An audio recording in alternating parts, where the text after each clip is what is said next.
Sorry, Madam Speaker. Madam Speaker, I want to support this bill on the onset and on the face of it because I support the concept. I support the concept of marginalized areas being given extra funds to channel development to them. I also support because it alleviates the burden of the already strained county budget. I also like the fact that it is project-specific and it is also area-specific. But Madam Speaker, I also have an issue with the formula, just like my other colleagues have said before. And Nairobi has been assumed to be a rich county. Just because we have rich estates like Karen, Muthaiga, we ignore the slum dwellers of Nairobi. Article 204 of the Constitution that creates this bill is very clear that it is this bill and these funds are supposed to benefit the marginalized areas. Madam Speaker, in Nairobi, we have a lot of marginalized areas and that are also densely populated. Nairobi is the home of big slums like Kibera, Mathare, Korokocho, and the Kayabas. And I'm sure, Madam Speaker, you've never heard of a slum called Silanga, etc. The deplorable state that these citizens, Kenyan citizens, are living in have continued to be ignored by policy makers and also legislators in this and the other houses, Madam Speaker. Madam Speaker, I happen to be privileged to have served at the board of Nairobi Water and Sewerage Company for 3 years before I became a senator. And in Nairobi Water, we had mapped Nairobi into 7 regions. We have the central region, which includes the CBD and its environs. We have the southern region.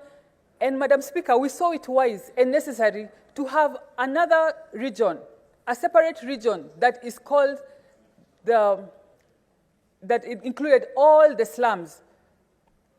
That was called I forget the name, but the slums and all those regions were under a region, regardless of the location and the geographical area.